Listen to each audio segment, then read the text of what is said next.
hello to you. I am ASMR Vital, and today I'm going to do a requested video I've been looking forward to doing. I'm going to do a top 10 movies I have watched kind of video where I just ramble a little, not too much because I have 10 movies to go through, but a little about each movie, and I'm going to show you guys my top 10 favorite movies of all time from my list. Of course, there are a few movies I haven't watched yet, which I'm going to watch later, so this list could of course change later, but this is the list as it stands right now. Hope you had a good week so far. Hope you're feeling relaxed, calm and good and nice, and hope you just enjoy this more rambly ASMR video. So yeah, hope you feel good, calm and nice, and hope you will find this good, comfortable, maybe even tingly and relaxing. Most of all relaxing, because it's more a relaxing, cozy ramble kind of thing. And of course, if you do enjoy this ramble, remember to click the like button and subscribe to my channel if you haven't already. It would mean a lot. You don't have to, of course, but if you do enjoy it and the video and the ramble, it's much appreciated. But it's up to you, and today, what I do today is about you and making you enjoy listening to just me ramble on about this. So it's about making you feel good and happy, and I hope I can. Anyway, let's get straight to the ramble. I'm going to, in no particular order, just show you guys my top 10 favorite movies. I'm not going to rank them, and I'm also going to throw in an honorable mention. Okay, let's begin. So I'm a big Harry Potter fan, and this is Harry Potter and the Goblet of Fire. I'm Norwegian, so the cover says Ildbegre, which is the Norwegian word for Goblin of Fire. Anyway, so this is the 4th Harry Potter movie, and Harry Potter is of course the boy in the magical Harry Potter fantasy universe who goes to Hogwarts School of Witchcraft and Wizardry and meets other witches and wizards, you know, to sum it up easily and shortly. In the 4th movie, Harry Potter has to participate in a rather daunting wizarding contest known as the Triwizard Tournament. It is supposed to be 3 champions for each school, because there are 3 wizarding schools assembling at Hogwarts School, which is the wizarding school Harry Potter attends. There are 3 wizarding schools attending Hogwarts this year,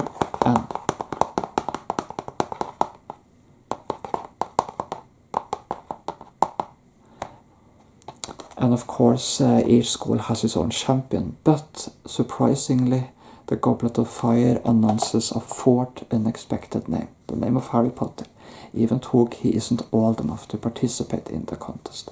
And the question is, who put Harry's name in the Goblet of Fire? And it all turns out to be related to a major conspiracy going on related to Harry Potter's arch enemy, the Dark Lord Voldemort, and there are signs that he is about to return after many years of absence. There are signs that he is about to return to his former power, you know.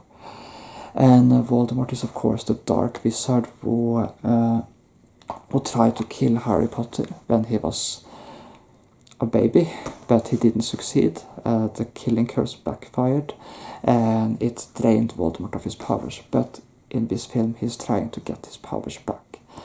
And it's all part of this conspiracy, but no one knows exactly who put Harry's name in the goblet. Shortly before the school year begins, there's also a sort of wizarding terrorism attack by Lord Voldemort's followers, the Death Eaters, at the World Quidditch Championship, where they burn tents and attack other wizards. So a lot of people, or at least some of the characters, speculate what the events, the attack on the Wizarding World Cup and Harry's name being pulled from the Goblet of Fire is somehow related. It's a very exciting and very surprisingly actionful movie for a Harry Potter movie, and it's also a very exciting Harry Potter movie. And it has a very fast-paced tone, and the ending towards the end, where when Harry Potter has to confront the return of his archenemy, Lord Voldemort, is one of the more terrifying and more creepier scenes in the entire franchise, actually. So yeah, there's really a foreboding atmosphere throughout the whole movie, but it's also a very enjoyable movie. And it also features the Yule Ball, of course, which features some early romance aspects between the various teenagers. In this movie, they're around 14, 15 years old, so they're coming of age, they're developing romantic feelings and stuff like that. We're going to go to the next part of my top 10 list, and we're going to begin with some Harry Potter movies. This is Harry Potter and the Deadly Hallows, Part 1. And this is a very, very different Harry Potter movie from the others. It is set during one of the darkest times of the Wizarding world. So in Harry Potter and the Deadly Hallows Part 1, Harry, Ron and Hermione has to hunt Horcruxes, which are pieces of Lord Voldemort's soul, so they can one day be able to, kill him and eliminate this major threat from the Wizarding world. But things take a very dark turn in Deadly Hallows Part 1. Because during the course of the movie, Lord Voldemort and his followers, the Death Eaters, seize control of the Wizarding world. They take control of the Ministry of Magic, which is the Wizarding government, and Lord Voldemort puts in his puppets in prominent positions within the Wizarding government. And the result is a dark Wizarding regime.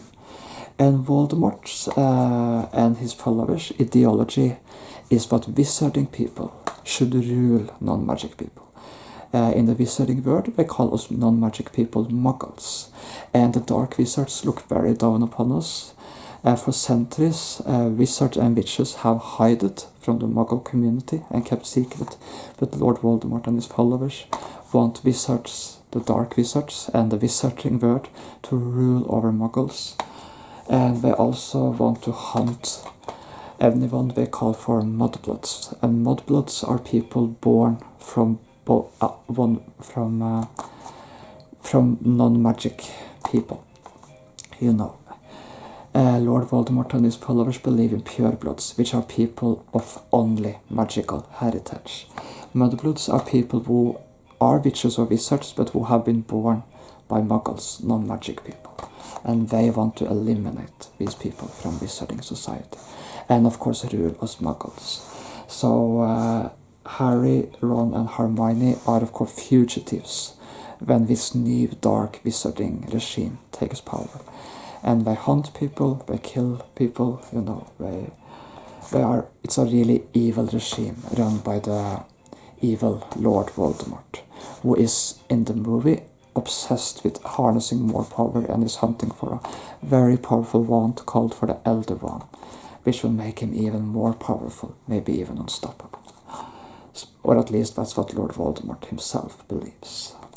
He is also obsessed with killing Harry Potter, of course. He is trying to find ways to kill Harry Potter, because Voldemort has never quite gotten over what Harry Potter survived him trying to kill him, because Voldemort had a flawless killing record. He had a record what none who he tried to kill would survive until Harry Potter. So he's trying to correct what he perceives as that mistake.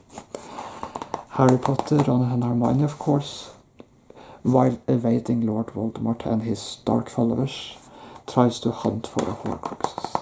It's a very dystopic Harry Potter movie, and it has a really gloomy, dystopic atmosphere. It's one of the darkest eras of the Wizarding world. It's a Wizarding world run by Wizarding supremacists, essentially dark wizards, and run by essentially, the evil Lord Voldemort. So, and it definitely isn't the brightest Harry Potter story. We do see actually some of Lord Voldemort's supporters at one point carry a body of what is most likely a muggle or mudblood. and bury her in the woods. They intend to bury the body in the woods. And we also see Harry Potter, Ron, and Hermione at one point going past a campsite place where there's obviously been some kind of attack, most likely by Voldemort's followers, because Voldemort and the followers are also attacking muggles, non-magic people. Yeah, they're growing ruthless, and it's a dark time in Wizarding Britain, to put it mildly. So yeah. The next and part of my top favorite list is Harry Potter the Deathly Hallows Part 2. And this is really an epic Wizarding War battle movie. It is the epic showdown between darkness and light.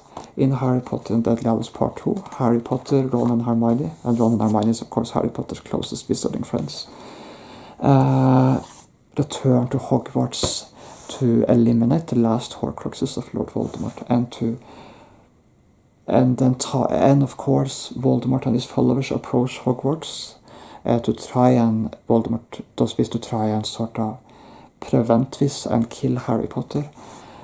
And but Harry Potter's allies decide to buy Harry time and defend him, and what ensues is a major epic battle between darkness and light.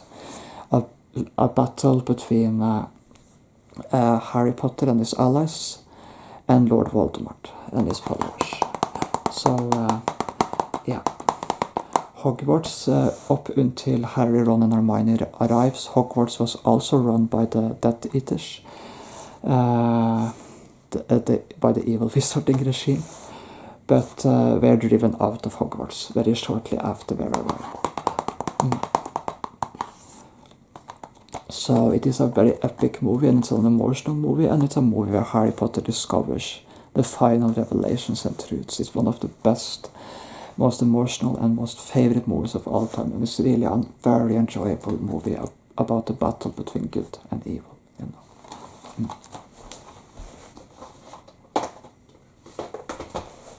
Moving on from fantasy to more fantasy, I'll talk a little more medieval based fantasy.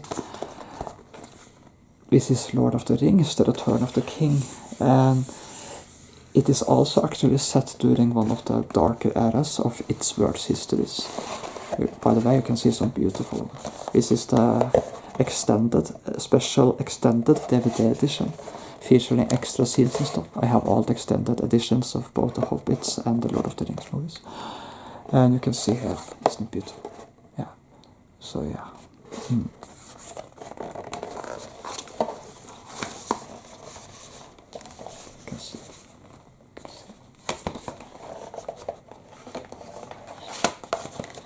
Yeah, so this is, to put it simply, Return of the King is of course set to the, apologies, I'm having some trouble getting this in,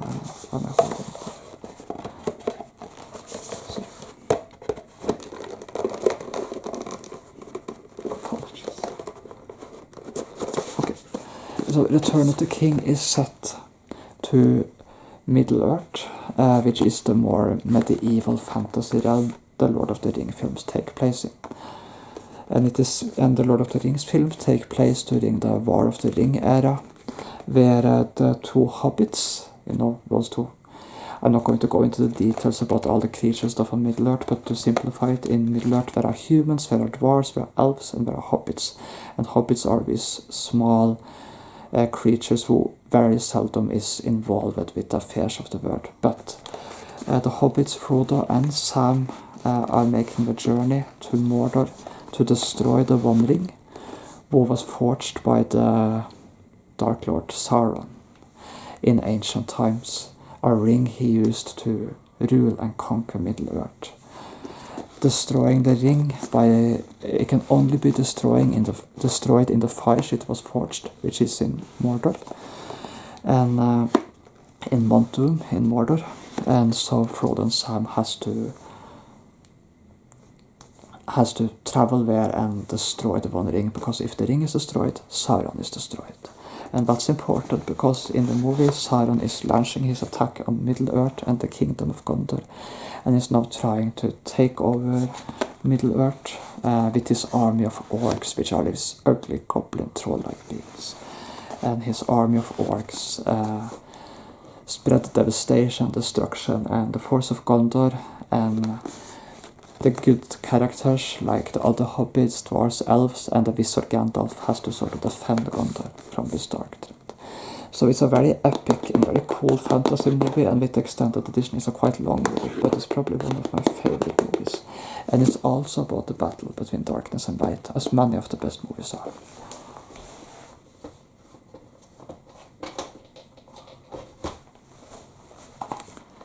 The Phantom of the Opera is a completely different type of movie. This is a opera romantic kind of movie. I usually don't watch that type of movies, but I make an exception for this. So I'm going to just read from the back here.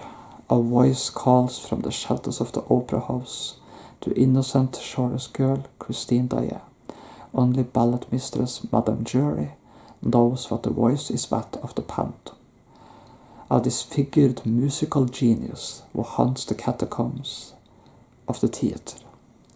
When temperamental diva La Carlotta storms out, the theatre manager thrusts Christine into the spotlight.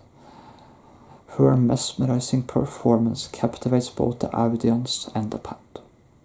But he is not the only powerful man to be awed by the young soprano, as Christine finds herself courted by the theatre's wealthy patron, the Vicomte, Raoul de Chauny.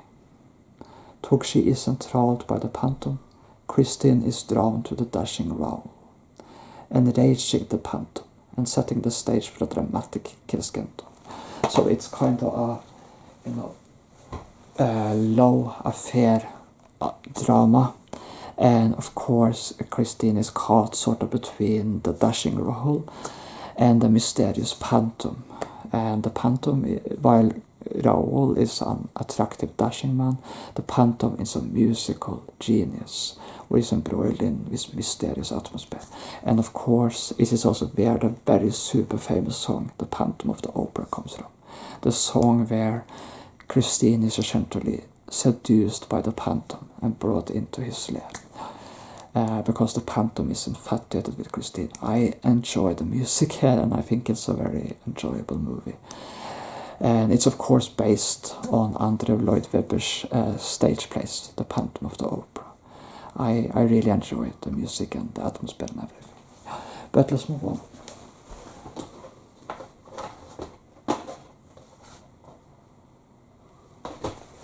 We're moving on to the superhero genre now.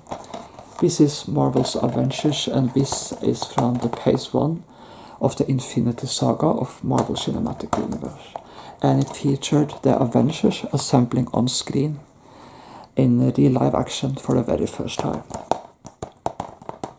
So here you can see Iron Man, Thor, Captain America, Hulk, Hawkeye, and Black Widow. And in the background you can see Nick Fury. So this featured the Avengers assembling for the first time to battle a threat. The threat of an alien force attempting to invade Earth, led by the outcast Asgardian Loki. And the Avengers have to gently assemble and fight with it. It's a very epic movie, and it features the various characters from these other superhero films like Thor, Iron Man, Captain America, etc. assembling for the very first time to fight this threat. I will assemble a few more times after this, but this is the birth of our team. So it's a very iconic and popular and very fun action movie.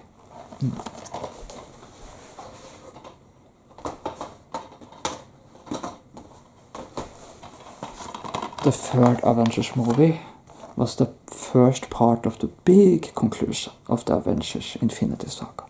Avengers Infinity War saw the Avengers and some other heroes assemble to fight the most powerful threat the universe had ever faced. The big bad, the one pulling the strings behind a lot of the other stuff going on in the Infinity Saga, the Mad Titan Thanos, who is on a quest to balance the universe by wiping out half of all life in the universe. And the heroes have to sort of try to stop him from getting the Infinity Stones, so he can't do this. And a major epic battle. Follows. Yeah.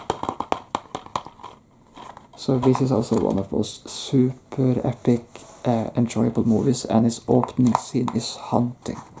As Thanos attacks an Asgardian ship where Thor and Loki is on. The movie opens with a distress call coming from the ship, and with Thanos and his fanatical followers, the children of Thanos, having decimated a lot of the soldiers on the ship. And Thanos and his sons and daughters, the sons and daughters of Thanos, does everything to help Thanos get success. Thanos doesn't want to rule anything. He doesn't want to just destroy. He wants to balance the universe by wiping out half of our life in the universe, because he believes that the universe resources are finite, and that wiping out half of our life in the universe, which also includes half of our life on Earth, will bring a better universe and will fix problems like overpopulation and stuff like that. And Thanos considers himself a fair man. He's a fanatic, but he considers himself a fair titan or fair man, because he wants to just do this. He wants to snap his fingers with these powerful Infinity Stones and Infinity Gauntlet, and he wants to do it random, as he says, fair to poor and rich alike. So who is snapped will be completely random. There will be no bias, no prejudice in it, just random who will be snapped out of existence. Yeah.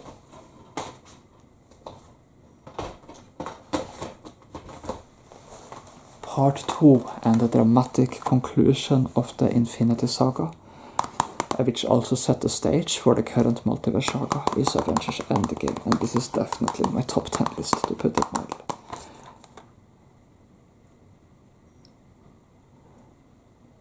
Yeah, so this is like the surviving Avengers and heroes after the events of Infinity War assemble again in Endgame to try and reverse the awful thing that happened in the last movie.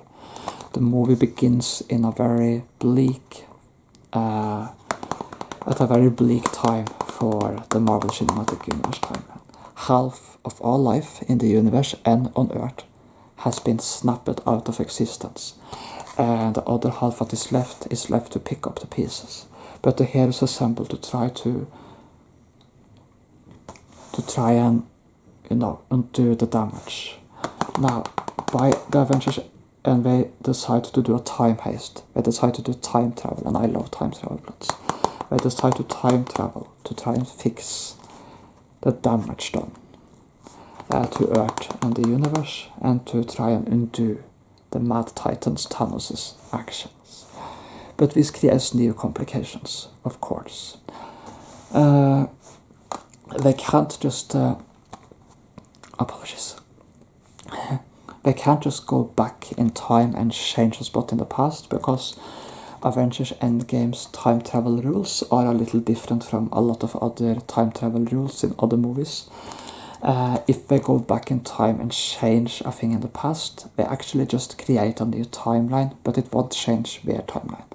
So instead, they have to go back in time and find the Infinity Stones at various places and times where they were located, and then bring those Infinity Stones back to their own time, snap their fingers, and bring half of life in the universe back. They have to travel back in time because at the beginning of the movie, Thanos destroys the Infinity Stones so that his actions cannot be undone.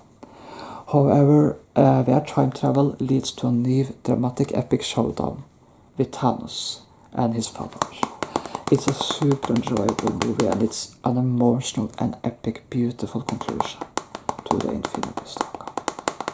And a little relevant now to watch and talk about, now that we are nearing the release of Avengers Doomsday and Avengers Secret Wars, the culmination and conclusion of the multiverse saga. Anyway.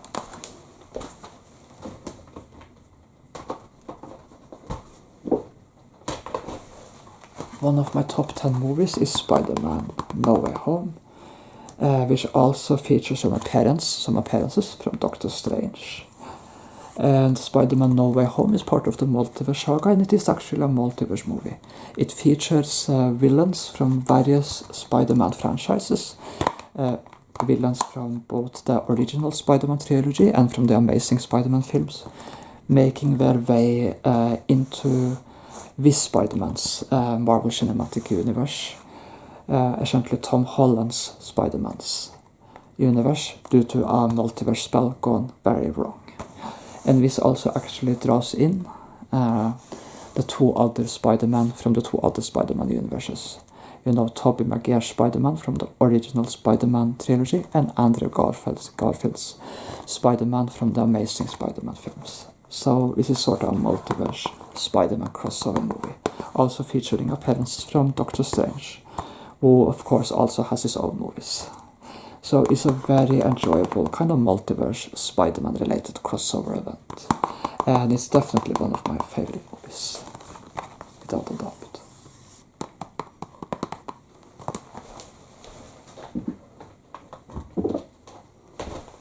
Okay, there are just two more films to mention. I don't have a cover for this, but the first movie I'm going to mention is X-Men Days of Future Past. I've been watching the X-Men movies, and I love the X-Men movies and the X-Men universe. I think it's great. Most of the films are very good. But one of my all-time favorites have without a doubt become the X-Men Days of Future Past movie. So, for those of you who have watched the X-Men movies, you may know this already, but in the X-Men universe, there are mutants, people with very special powers, but were hated and feared by a lot of the general public. And there have been some confrontations between mutants and humans over the course of the movies, and of course the comics it is based on and stuff like that. But in the Days of Future Past movie, humans have, in an alternate, very, very dystopic 2023, created a dark weapon known as the Sentinels. And the Sentinels' aim is to kill all mutants. But they don't stop there. They also kill anyone who carries the mutant gene, which means regular humans who may one day have mutant children or grandchildren. And because of that, the worst and most cruel vindictive of humanity has been left in charge, as all mutants and mutants related are killed by the Sentinels. So the movie opens in this incredibly dystopic and destructive time, and we see various cities and places in the world completely destroyed by warfare. Cities like New York or places in other countries, it's a really dystopic movie. Yeah. At the beginning. But the heroes decide to use time travel. And it turns out it is Wolverine they decide to send back in time, and they send him 50 years back in time to prevent the assassination of Trask, a very short guy who actually was the creator and founder of the Sentinel weapons. It was the mutant Mystique who assassinated him in 1973, but although she did succeed in killing him in the original 1973, she also was captured shortly after, and her genes became the key to the destructive Sentinel weapons.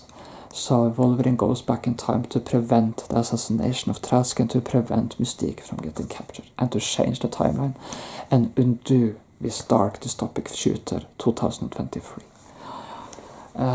So there are lots of complications back in 1973, but most of the movie takes place in 1973, and their aim is to sort of alter the timeline and, you know, not necessarily create a new timeline, but alter the timeline so that a new set of events will be created.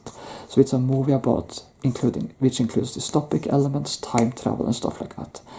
And I love movies and stories about time travel and dystopic elements. And yes, by the way, I have watched some dystopic fiction stuff and read dystopic fiction stuff. I both read and watched the Divergent series.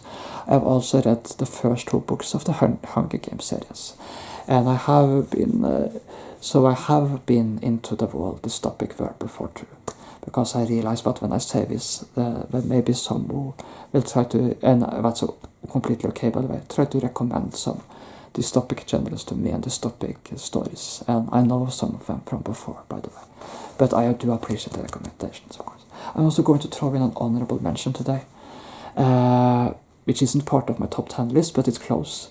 The second Back to the Future movie from the 1980s is also part of my top 10 list. It features time travel, these are called time travel movies, and it features Martin McFly and Doc Ock traveling from 1985 to a future 2015, which is very different from what our 2015 was, by the way, and a more sci-fi based 2015. But things go very wrong, and when they get back to 1985 again, they land in a really dystopic alternate 1985, where Martin's neighborhood has been turned into a slum run by a criminal gang who it operates out of a casino hotel tower in the middle of the city. And the gang and the casino and the city is run by the first two movies villain, Biff Tannen. The bully of Martin McFly's father. And he has taken control of the city, and he's a ruthless kingpin. So, to correct this dystopic reality, Marty travels from 1985. Marty and Doc travels from this alternate 1985 back to 1955 to find out what has happened and why the timeline has changed so radically. I'm not going to get into the details of everything, but it's a very enjoyable plot. So these are some of my favorite movies of all time, and I hope you enjoyed listening to me. I wish you all a great week, and I hope you enjoyed watching. All the best to you. All the best.